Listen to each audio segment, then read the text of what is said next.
In this video, I'm going to show you how to create a download page.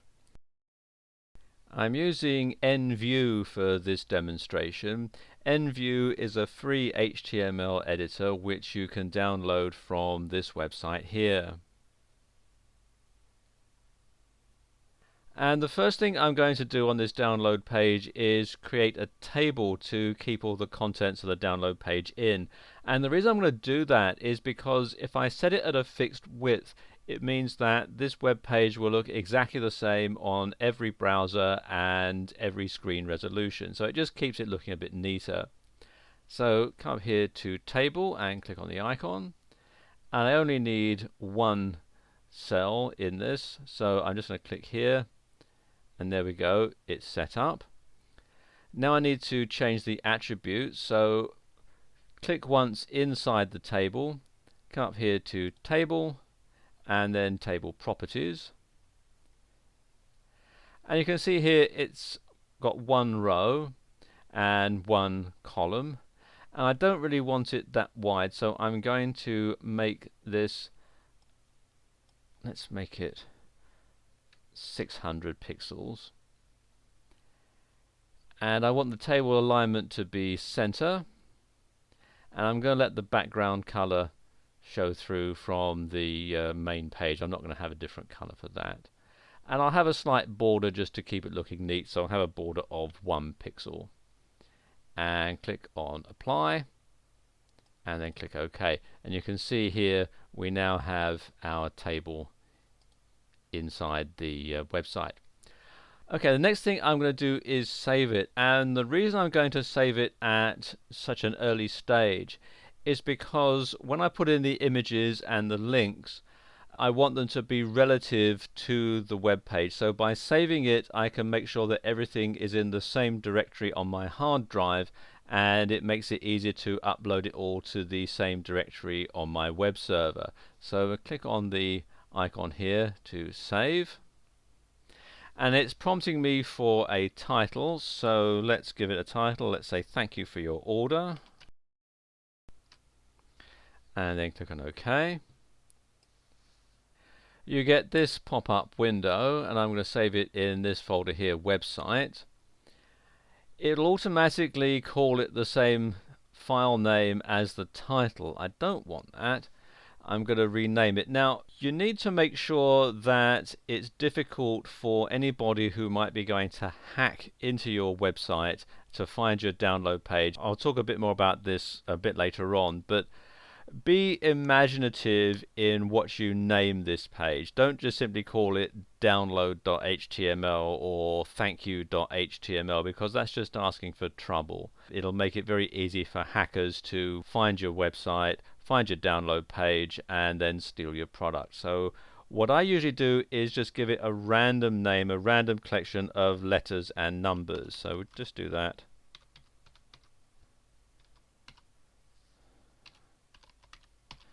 And that makes it very difficult for somebody to hack into it and find my download page. Okay, and click on save. Right, now we need to start filling in the content for our download page. If you sell a product and you're using a third-party credit card processor, it's a good idea to fill in some information about what's going to show up in your customer's credit card statement, so they don't think, oh, hang on a minute, I don't recognize this charge, and get onto the credit card company and complain, and they'll have that as a charge back, and that'll count against you. If you're selling a ClickBank product, they absolutely require you to have this. So let's just enter some information in about that. And there we go, that's put in now.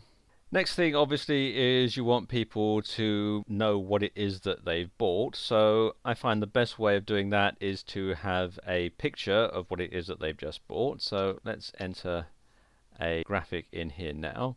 So click here where it says image. And then we want to choose the file that we're going to import. And you can see it's an ebook that I'm going to sell here, and I've got the cover graphic here which says fantasticcover.jpg or fantasticcover.jpg. So click on that and then click on open. And you can see this little box here is automatically checked that says that the URL is relative to the page location. That way you don't have to put in a great big long URL. We want some alternate text just in case it doesn't load up into the customer's web browser properly. So let's say this is an ebook cover. You can also do an advanced edit by clicking on here. You can show we want the height and width and so on, and the HTML attributes. If you're going to have a link to it, you can put it in here as well. I don't want that in this particular case, so just going to click on OK and then click on OK again. You can see here it's now showing the ebook. I actually want it in the middle, so I'm going to click on it there and then have it aligned center. You can also go into the source code and put in a center tag above and below if you want. Okay, now let's just put some spaces in. Now you need to have the link so that the person can download your product. So we're going to put that in here, and I'm going to put in the instructions. So right click here, and I'm going to make that quite large so people don't ignore it. So I'm now going to increase the font size. So I'm going to click a couple of times there.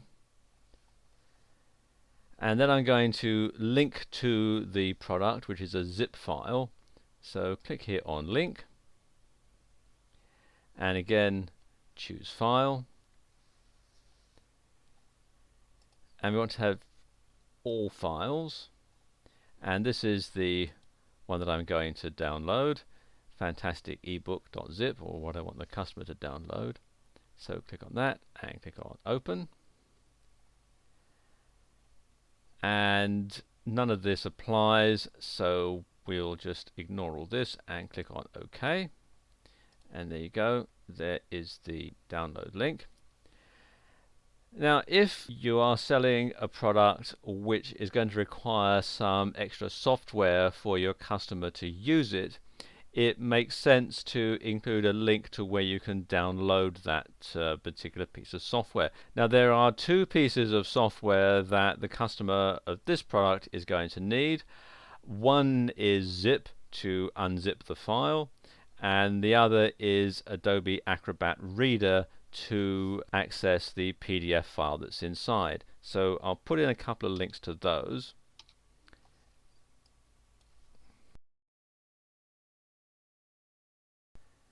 Now I'm going to insert the link where people can download zip from. Similar procedure, I'm going to click on the link tab, and I'm going to enter the complete URL into here now. Then you want to have the target where the link is going to be open. I'm going to click this one so that it'll open the link in a new window. And you want to do this if you're going to take people away from your download page so that they don't get lost and then complain that they can't get back to it. So this will open a new window where they can download zip. So click on OK. And I'm going to do the same thing here for Adobe Acrobat Reader. So that's that done. Final thing you need to do is to have a link to your help desk, just in case your customers have problems downloading the file, or it doesn't unzip properly, or it gets corrupted or something like that, so they can get in touch with you easily. So again, similar thing, another link goes in here. There we are, now that's done. So now I need to save it again. And now I can just go ahead and make a few changes to the text to make it look a bit neater. First thing I'm going to do is change the typeface because I don't really like this one. So I'm going to highlight all of that. And then I go to Format, Font, and then I want this one here, Helvetica Arial. And there we go. You can see it's changed the spacing a little bit, so I don't want an orphan on there, so I'm just going to delete where it says from. The link will still work, as you can see, and then I'm going to put a heading here. I'm going to change this and make it the heading. So come here to where it says body text, click on the little arrow, select heading 1. There we go. And it says thank you for your order. And then I'll save that again.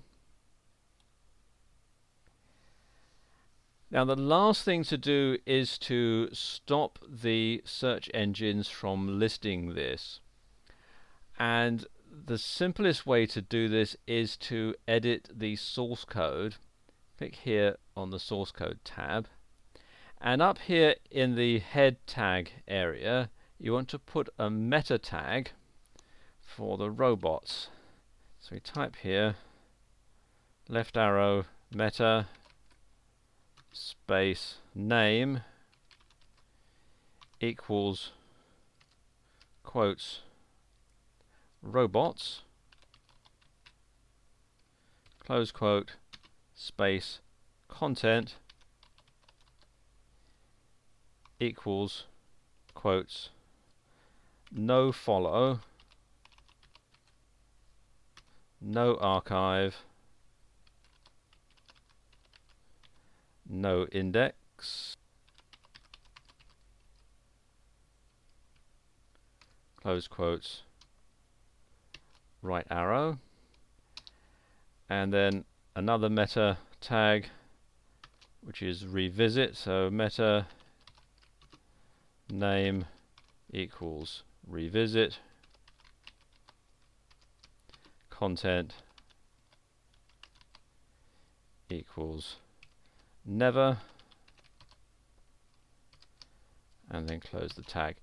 And what this is doing is it's telling Google and the other search engine spiders that you don't want this particular page indexed in the Google index, you don't want it archived in the Google archive, you don't want any links that are on it followed, and basically after you've been to this page, robot, don't come back. So there you go, and save that as well. There are other precautions that you can take to stop your download from being stolen or to stop your download page from being found and hacked into. You can upload it into a password protected directory on your website, or you could use a third-party program like DLGuard to safeguard your download. So there we go. That's how you create a download page in NView.